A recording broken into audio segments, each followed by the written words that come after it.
اللہ کے حبیب صلی اللہ علیہ وسلم کی خدمت میں ایک شخص حاضر ہوا اور اس نے اذن جہاد طلب کیا. حضور میں جہاد پہ جانا چاہتا ہوں, مجھے اجازت مرحمت فرمائے. حضور نے فرمایا احیٌ والدا کا, کیا تیرے والدین زندہ ہیں؟ قالا نعم, عرض کی ہاں حضور میرے والدین زندہ ہیں. قالا ففیہما فجاہد, کہا جا ان کی خدمت کر, یہی تیرا جہاد ہے. ماں باپ کو بلکتا ہوا چھوڑ جائے اور آپ جہاد پہ چلا جائے, ماں فالج میں گری ہوئی ہے اور بیٹا تبلیغی گشت پہ چلا جائے, باپ تڑپ رہا ہے اور بیٹا پیر کی چوکھٹ پہ جھاڑو دیتا پھرے, اللہ راضی نہیں ہوگا. میں سچ کہتا ہوں, اپنے بھی خفا مجھ سے ہیں بیگانے بھی ناخوش, کہ میں زہر حلاحل کو کبھی کہہ نہ سکا کند. بات وہی کہتا ہوں سمجھتا ہوں جسے حق, نئے ابلائی مسجد ہوں نئے تہذیب کا فرزند. محمد عربی صلی اللہ علیہ وسلم سے بڑا پیر کون ہو سکتا ہے؟ لیکن حضرت وہ ویسے کرنی نہیں آ رہے. آقا کریم اپنے بٹن کھولتے ہیں اور کرن کی طرف, یمن کی طرف رخ کر کے لمبی سانسیں لیتے ہیں اور کہا میں رحمان کی خوشبو پا رہا ہوں. ایک دن صحابہ نے پوچھا, بندہ نواز جس کے لیے تڑپتے ہو, جس کی ٹھنڈی ہوائیں آپ کو آ رہی ہیں, وہ آپ کا بڑا پیار کرنے والا ہے؟ کہا ہاں میرے سے بڑی محبت کرتا ہے. تو کہا پھر اتنی محبت کرتا ہے تو یمن تو دور نہیں ہے, بلال حبش سے آ گیا, سلمان فارس سے آ گیا, سہیب روم سے آ گیا, اور وہ یہاں یمن سے نہیں آ سکا. فرمایا اس کی بوڑھی اور نابینا ماں ہے جس کی خدمت اس کو نہیں آنے دیتی. اللہ اکبر. اب حضرت اویس کرنی نہیں آئے لیکن خیر التابعین کہلائے. آئے نہیں لیکن حضور ان کی یاد میں تڑپ رہے ہیں. اللہ, بلکہ حضور نے فرمایا کہ کوئی جائے اویس بن عامر کو ملے, اور جب ملے تو اس کو کہنا میری امت کی بخشش کی دعا کرے. جو ماں باپ کی خدمت کرتا ہے اس سے ثابت ہوا اس کی دعائیں قبول ہوتی ہیں. میں نے ایک روایت میں پڑھا ہے کہ جو آدمی روزانہ اپنے والدین کے لیے دعا کرے, والدین زندہ ہوں تب بھی, والدین فوت ہو گئے ہوں تب بھی, یہ عادت بنا لے, روزانہ ماں باپ کے لیے دعا کرے, ساری زندگی اس کے رزق میں بے برکتی نہیں آئے گی, اللہ اس کو رزق کی فراوانی عطا کر دے گا. اور جو والدین کے لیے دعا نہیں کرتا اللہ تعالیٰ کی رحمتوں سے محروم ہو جاتا ہے. حضرت ابو ہریرہ رضی اللہ تعالیٰ عنہ جب بھی ہاتھ اٹھاتے تھے تو یہ دعا کرتے تھے, اللہم اغفر لابی ہریرہ ولأمی ولمن استغفر لہما. اے اللہ ابو ہریرہ کو بخش دے, حضرت ابو ہریرہ کی ماں کو بخش دے, اور قیامت تک جو ہم دونوں کے لیے بخشش کی دعا کرے اس کو بھی بخش دے. حضرت امام محمد بن سیرین ایک بزرگ ہوئے تابعی, جب بھی دعا کرتے تھے یہ دعا ضرور کرتے تھے, اے اللہ ابو ہریرہ کی بخشش کر دے. کسی نے کہا کہ تمہیں ابو ہریرہ رضی اللہ تعالیٰ عنہ ان کی ماں سے بڑی ہمدردی ہے. کہا ان سے جو ہمدردی ہونی ہے وہ تو ہونی ہے. انہوں نے کہا ہوا ہے اللہ ابو ہریرہ اور ان کی ماں کو بخش دے, جو ان کے لیے دعا کرے اس کو بھی بخش دے. تو میں دعا کر کے اپنی بخشش پکی کر رہا ہوں. تو والدین کے لیے دعا کرنا اللہ کی رحمت کو دعوت دینا ہے. تو فرمایا کہ جاؤ اویس بن عامر کو جانا اور جا کے اس کو میری امت کے لیے دعا کا کہنا. حضرت سیدنا عمر فاروق حضرت علی المرتضیٰ گئے, جا کے ڈھونڈا تلاش کیا, اویس بن عامر ملے, حضور کا سلام کہا, بس پھوٹ پھوٹ کے رونے لگے. کہا بتاؤ میرے رسول کے لبوں پہ میرا نام کیسے آیا تھا, حضور میرا جب تذکرہ کرتے تھے کیسے کرتے تھے. یہ درد دیکھا تو بولے کہ کیا آپ اتنی محبت رکھتے ہیں تو پھر ملنے کیوں نہیں آئے حضور کو, اتنا جو پیار رکھتے ہیں تو زیارت کرنے کیوں نہیں آئے. تو حضرت اویس کرنی نے بات کے رخ کو بدلا, کہا تم نے میرے رسول کو دیکھا, تم نے میرے رسول کی زیارت کی ہے؟ کہا ہاں ہم تو صبح و شام وہاں رہے ہیں. کہا پھر بتاؤ حضور کے یہ ابرو جڑے ہوئے تھے یا کھلے ہوئے تھے؟ اب دونوں حیران ہو گئے. کہا تم نے تو دیکھا میں نے تو دیکھا نہیں, تم بتاؤ نا, پھر میں تو گیا نہیں, مجھے کہتے ہو گیا نہیں, تم بتاؤ حضور کے ابرو جڑے ہوئے تھے یا کھلے ہوئے تھے؟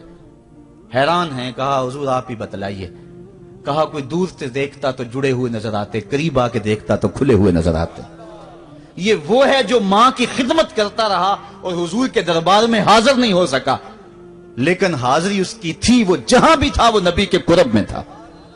تو اس لیے ماں باپ کی خدمت اتنا بڑا وظیفہ ہے. حضرت بایزید بستامی کہتے ہیں میں نے حق معاف کروا لی اپنی ماں سے, کہ ماں تیرے حق ادا کروں یا اللہ کے حق ادا کروں, تو مجھے اپنے حق معاف کر دے, میں اللہ سے اپنے حق معاف کروا لیتا ہوں, اپنی اللہ کو راضی کر لیتا ہوں. جنگلوں میں گھومتے رہے, 12 سال بیت گئے. ایک دن دوبارہ آئے, بستام کی سمت سے گزرے, خیال آیا چلو ماں کو سلام کر جاؤں. तहज्जुद का वक्त था, रात का वक्त था, दरवाजे पे खड़े रह गए कि मेरी माँ सोई होगी, मैंने कभी कोई खिदमत नहीं की माँ की, तो अब उठा के तकलीफ क्यों दूं। सारी रात खड़े रहे। जब तहज्जुद का माँ वक्त गुजरा तो नाली से पानी आया, समझ गए कि मेरी माँ तहज्जुद के लिए उठी है। दरवाजे के करीब हो गए तो माँ ने हाथ उठा लिए, कहा अल्लाह, मेरा बेटा बा यजीद तेरी तलब में निकला हुआ है, मैंने उसे अपने हक माफ कर दिए, तू उसको अपना विसाल अता कर दे। हजरत बा यजीद दरवाजा खटखटाने लगे और माँ के कदमों में लिपट गए और रो के कहने लगे, जिस रब को मैं जंगलों में तलाश करता हूं वो तो रब मेरी माँ के पास है। तो माँ की दुआओं में अल्लाह की रिजा है। माँ राजी हो जाए तो समझ लो खुदा राजी है। अल्लाह ताला जल्ला शानहू ने इरशाद फरमाया, वक़दा रब्बुका अल्ला ताबुदू इल्ला इय्याहु, तेरे रब ने यह तय कर दिया है कि उसके अलावा किसी की पूजा नहीं करोगे। व बिल वालिदैन इहसाना, और वालिदैन के साथ उसने सुलूक से पेश आओगे।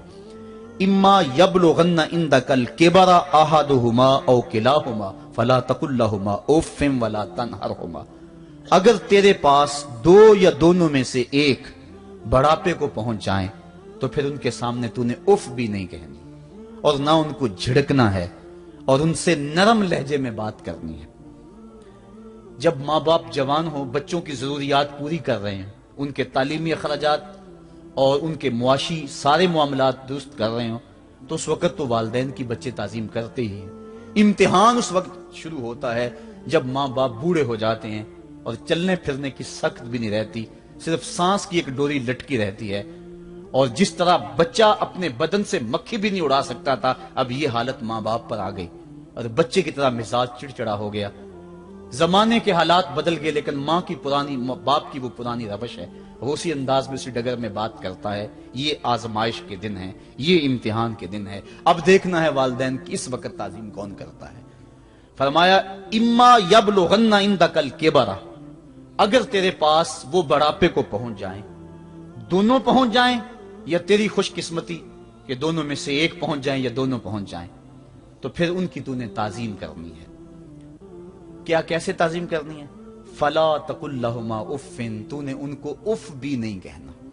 हजरत इमाम फखरुद्दीन राजी के हवाले से मैं आज ही सुबह या गुज़श्ता शब उफ की तशरीहात देख रहा था। उन्होंने 12-13 अकवाल बयान किए हैं, लेकिन 2 कौल फरमाते हैं। उफ ये है कि इंसान के बदन के ऊपर जो शफाफ रहता हो, साफ रहता हो, मट्टी पड़ जाए, रेत का जर्रा पड़ जाए, तो उसको फूंक मार के उसको हटाता है, तो वो फूंक से जो आवाज पैदा होती है उसको अरबी में उफ कहते हैं। तो फिर उफ हर उस चीज के लिए मनकूल हो गया जो नापसंदीदा है। एक तो कौल ये है कि वालिदैन के सामने इस एहतियात से रहो। दूसरी बात, आप फरमाते हैं उफ का मफहूम यह है कि जब माँ बाप बूढ़े हो जाएं तो बोलो बरास चारपाई पे निकल जाता है और इंसान उनको उठा के उनकी खिदमत करता है, सफाई करता है, कपड़े बदलता है। इंसान की तबीयत में जो फितरी नफासत है उसके तहत उसको माँ बाप से जो मकरूह और नापसंदीदा बू आती है उससे वो बचना चाहता है। वो नफरत माँ बाप से नहीं होती, वो नफरत उस बदबू से होती है जो माँ बाप के बदन से या चारपाई से या कपड़ों से उठ रही है। तो बंदा अपने जो है वो नाक पे कपड़ा रख लेता है उस बदबू से बचने के लिए।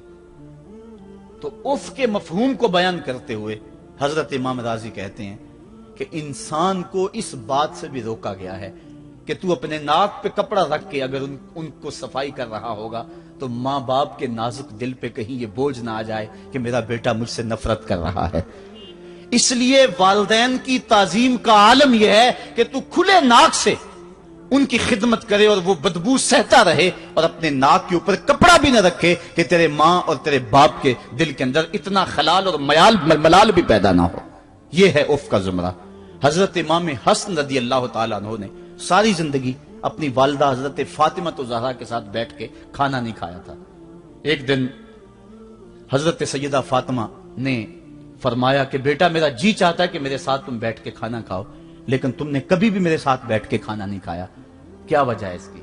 हजरत इमाम हसन फरमाने लगे, अर्ज करने लगे, अम्मी मैं इस डर से आपके पास बैठ के खाना नहीं खाता कि कहीं किसी लुकमे की तरफ आपकी नजर बढ़ जाए और मैं अदमे आगही की वजह से अपने हाथ को उस लुकमे के पे डाल लूं।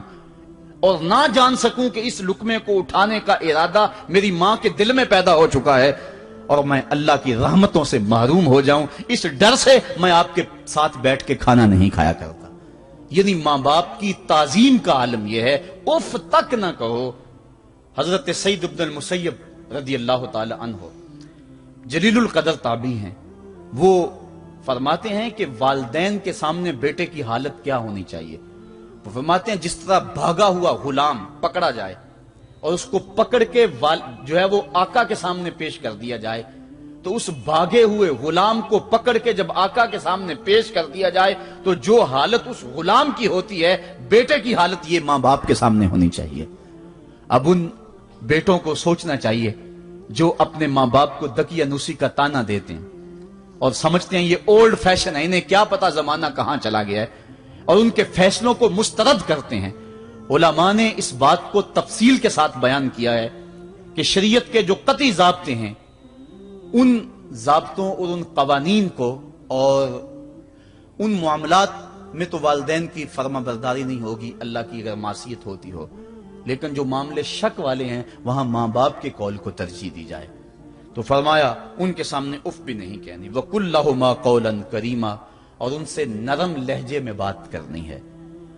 वख्फिद लहुमा जनाह ज़ुल्ल मिनर रहमा, और उनसे बात और उनके लिए अपने बाजू बिछा लेने हैं नरम दिली की वजह से, नरमी की वजह से।